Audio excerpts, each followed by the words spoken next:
আজকে জাতীয় নাগরিক পার্টি গণ অভ্যুত্থানের 1 বছর পূর্তিতে আমরা আপনাদের কাছে এসেছি জুলাই গণ অভ্যুত্থানের বার্তা নিয়ে, নতুন বাংলাদেশের বার্তা নিয়ে। আমরা জানি কক্সবাজারের পর্যটন শিল্পের জন্য কক্সবাজার বিখ্যাত, কিন্তু এই পর্যটন শিল্পকে আমরা যথাযথ মর্যাদা দিতে পারি নাই। আমরা কক্সবাজারের মানুষকে সাথে নিয়ে এই পর্যটন শিল্প গড়ে তুলতে পারি নাই। পর্যটন শিল্পের নামে এখানে লুটপাট উচ্ছেদ হয়েছে। আমরা চাই পরিবেশ বান্ধব পর্যটন শিল্প গড়ে তুলতে হবে, যেখানে কক্সবাজারের মানুষের হক এবং অধিকার নিশ্চিত করতে হবে। প্রিয় সংগ্রামী কক্সবাজারবাসী, আমরা জানি রোহিঙ্গা ইস্যু দীর্ঘদিন ধরে বাংলাদেশে একটি সমস্যা হিসেবে বিবেচিত হয়ে রয়েছে। রোহিঙ্গা জনগোষ্ঠীর প্রতি আমাদের দরদ রয়েছে, তাদেরকে অধিকারহীন করে রাষ্ট্রহীন করে রাখা হয়েছে, কিন্তু তার সমাধান এটা না যে বছরের পর বছর বাংলাদেশ তাদের দায়িত্ব নেবে। রোহিঙ্গাদের দায়িত্ব নিতে গিয়ে আমাদের কক্সবাজারের মানুষের প্রতি আমরা বেইনসাফি করছি কিনা সেদিকেও আমাদের খেয়াল রাখতে হবে। ফলে কক্সবাজারের মানুষ তাদের যাতে নিরাপত্তা আইন শৃঙ্খলার বিঘ্ন না ঘটে, এই সবকিছু বিবেচনায় রোহিঙ্গাদের প্রত্যাবর্তনের জন্য অতি দ্রুত আমাদেরকে ব্যবস্থা নিতে হবে। আমরা অন্তর্বর্তী সরকারের প্রতি আহ্বান জানাবো, ডক্টর ইউনূসের প্রতি আহ্বান জানাবো এবং পুরো বিশ্ব বিবেকের প্রতি আহ্বান জানাবো, আপনারা রোহিঙ্গা ইস্যুর দ্রুত সমাধান করুন। রোহিঙ্গাদের তাদের যেটা দেশ, তাদের যে রাষ্ট্র, সেইখানে তাদেরকে সম্মানের সহিত অধিকারের সহিত পৌঁছানোর ব্যবস্থা করুন। প্রিয় সংগ্রামী বন্ধুগণ, আমরা জানি কক্সবাজার গত ফ্যাসিস্ট আমলে সন্ত্রাসের অভয়ারণ্য হয়ে গিয়েছিল, মাদকের অভয়ারণ্য হয়ে গিয়েছিল। আমরা বিভিন্ন জায়গায় নারায়ণগঞ্জে যেমন গডফাদার ছিল, কক্সবাজারে গডফাদার ছিল। শেখ হাসিনার গডফাদার, তার আন্ডারে এরকম ছোট ছোট গডফাদার পুরো বাংলাদেশ জুড়ে ছিল। আমরা সেই গডফাদার তন্ত্র ব্যবস্থার বিলোপ ঘটিয়েছি। আমরা নতুন কোন গডফাদারের আবির্ভাব হতে দিব না।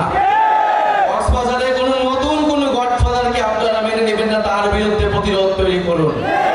প্রিয় সংগ্রামী বন্ধুগণ, মাফিয়া তন্ত্র, গডফাদার তন্ত্র, স্বৈরতন্ত্র, পরিবারতন্ত্র, এই সব কিছুকে বাংলাদেশ থেকে উচ্ছেদ করতে হবে।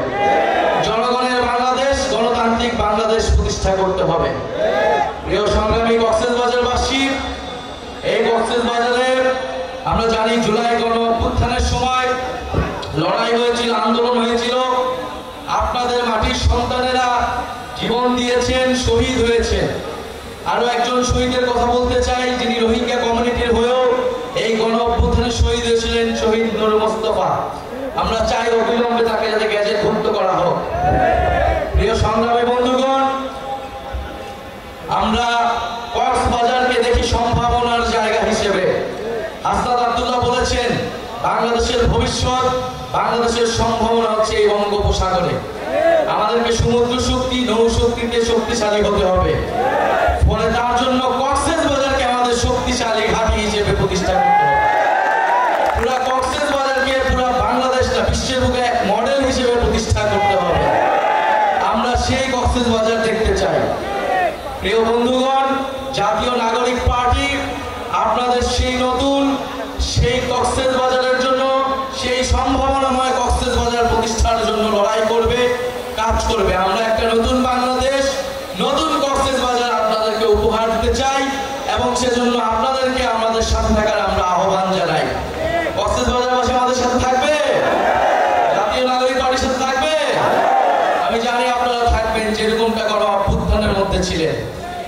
পরিশেষে আরেকটা কথা বলতে চাই, কক্সবাজারের জনগণ, পুরো বাংলাদেশের জনগণ সংস্কারের জন্য অপেক্ষা করছে। আমরা বলেছি জুলাই মাসের মধ্যে জুলাই ঘোষণাপত্র এবং জুলাই সনদ হতে হবে। কে পিআর বুঝে, কে পিআর বুঝে না, এর জন্য সংস্কার আটকে থাকবে না। আমরা জানি জনগণ সংস্কার বুঝে, জনগণ সংস্কার চায়। ফলে অবশ্যই উচ্চ কক্ষে পিআর হতে হবে। নির্বাচন কমিশন, দুদক সহ গুরুত্বপূর্ণ রাষ্ট্রীয় প্রতিষ্ঠানে নিরপেক্ষভাবে নিয়োগের জন্য কমিটি, সাংবিধানিক কমিটি তৈরি করতে হবে। এই দুইটা সংস্কার প্রস্তাবনা ঐক্যমত হলেই জুলাই সনদটি তৈরি হয়ে যায়।